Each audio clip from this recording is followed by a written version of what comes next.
अस्सलामुअलैकुम, welcome to back my new vlog. तो कैसे हैं? आज का दिन बहुत ज़्यादा ख़ास होने वाला है। उसकी वजह ये है, आज हम जा रहे हैं गांव। जाने की रीज़न तो बहुत ज़्यादा दिन बाद मेरे मामू का ख़त्म था, इसलिए मैंने सुबह सुबह उठ के तैयारी पकड़ ली। सबसे पहले मैं चला गया दूसरी बाइक लेने के लिए। जैसे ही मैं बताई गई जगह पर पहुंचा तो मैंने यहाँ पर देखा कि 2 घर साइड पे हैं और तीसरे घर मुझे आगे जाना था। यहाँ पर मैं पहुँच के आवाज़ लगाई और बाइक लेकर मैं आ गया घर। जैसा कि मैंने आपको बताया था कि आज का व्लॉग बहुत ज़्यादा इंटरेस्टिंग होने वाला है। उसकी वजह ये थी कि सुबह सुबह जब मैं उठा था तो किक खराब हो गई थी। बाद में अब्बू आए, अब्बू ने आके इसको अच्छे तरीके से लगा दिया था। हम काफ़ी लेट हो चुके थे, अब मुझे जाकर नहाना, तो मैं जल्दी से नहा के बालों को सेट किया, परफ्यूम वगैरह लगाई और साथ में अपने चश्मे को उठा लिया। देर में चश्मा लगता तो आप बताएं, मैं चश्मे के साथ अच्छा लगता हूँ कि चश्मे के बगैर। मोट सब रेडी हो गए थे तो हमने तैयारी पकड़ ली थी जाने की। तो इमरान ने बाइक को स्टार्ट किया और रास्ते से फिजान को पिक किया और हमारा सफर हो गया शुरू। मैं अपनी मंजिल पर पहुंचने के लिए तकरीबन 1 से 1.5 घंटा लग जाना। बातें करते करते हमें पता ही नहीं चला, कहते हम खारे वाला पहुंच गए थे। नहीं, यहाँ पर एक चीज जो नोट किया वो यहाँ की पक्की सड़क है। वो इसलिए क्योंकि यहाँ पहले पक्की सड़क नहीं थी,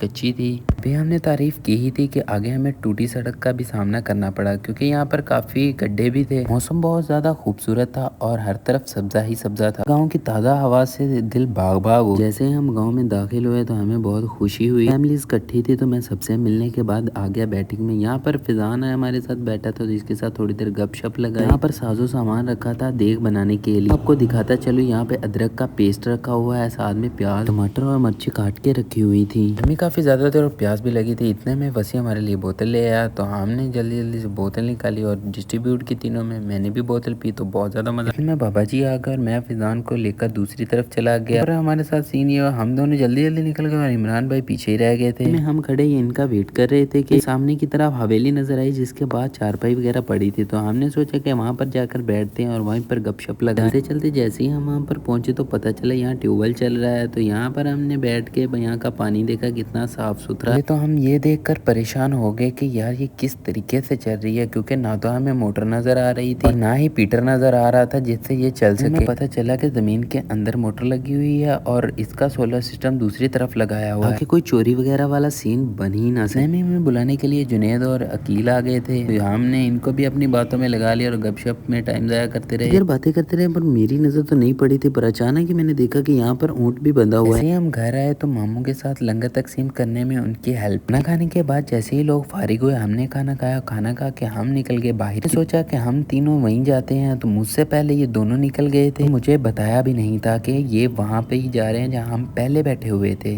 तो फिर क्या था, मैंने अपने पाँव की स्पीड को 2x पर लगाकर जल्दी से पहुंच गया। बाद मैं जुनेद के साथ उसके घर चला गया। जैसे ही मैं अपनी कजन्स को मिला तो मैंने इन्हें कहा कि मैंने आपसे कुछ बात करनी है। उनको दूसरे घर बुलाया था तो वो उधर चले गए। उसके बाद मुझे मौका ही नहीं मिला मैं उनसे बात कर सकूं, कि उनसे बात किए बगैर ही मैं वहाँ से निकल पड़ा। कभी सही तरीके से मिले बगैर ही हम वहाँ से निकल पड़े। अब हमारा सफ़र था मानो वाला वापस जाने का दिल तो बिल्कुल नहीं था, इसलिए जाना पड़ा क्योंकि एक तो घर पे कोई नहीं था, दूसरा भाई रमज़ान काम पे गए हुए थे। इसके अलावा घर पर चूजे और बकरी रखी हुई है तो उनका भी बंदोबस्त करना था। चंद मिनट लगे ही थे कि हम मेन रोड के करीब पहुंच गए। यहाँ पर हमने सेल देखी तो हम यहाँ पर के बावजूद वो भी महंगी दे रहा था। थोड़ा सा आगे जाने के बाद हमने टर्न लिया और जीटी रोड सीधा मानावाला की तरफ रवानगी शुरू हो गई। में इन लड़कों को खेलते देखकर मुझे भी बचपन याद आ गया कि किस तरह हम अपने दोस्तों के साथ बाहर खेलने जाया करते करते हुए पता ही नहीं चला कैसे हमने विक्की की एंट्री कर ली। ये यहाँ की सबसे बड़ी नहर। मैं छोटा हुआ करता था, यहाँ से मेरा गुजर होता था तो मुझे बहुत ज्यादा खौफ आता था। इसके बावजूद हम फिरोज को पार कर गए थे। अब हमारा सफर बिल्कुल थोड़ा सा रह गया था। उनको उसके घर के पास ड्रॉप किया और मेरा भी काफी दिल कर रहा था कि वो ना बाइक चलाई जाए। वो पूरे रास्ते मैंने बाइक चलाई नहीं थी तो इस वजह से बाइक मैं चला रहा था। मुझे पता ही नहीं चला कि किस तरह अबू हमसे पहले आगे चले गए हैं और हम पीछे थे। मुझे तो ये था कि अबू पीछे हैं, बट वो आगे चले गए। अभी हम घर पहुंचे तो मैंने इमरान को कहा कि आप दरवाज़ा खोलो, मैं बाइक अंदर करता हूँ। बाकी अगर आपको व्लॉग पसंद आया हो तो लाइक सब्सक्राइब लाजमी करिएगा। अल्लाह हाफिज़।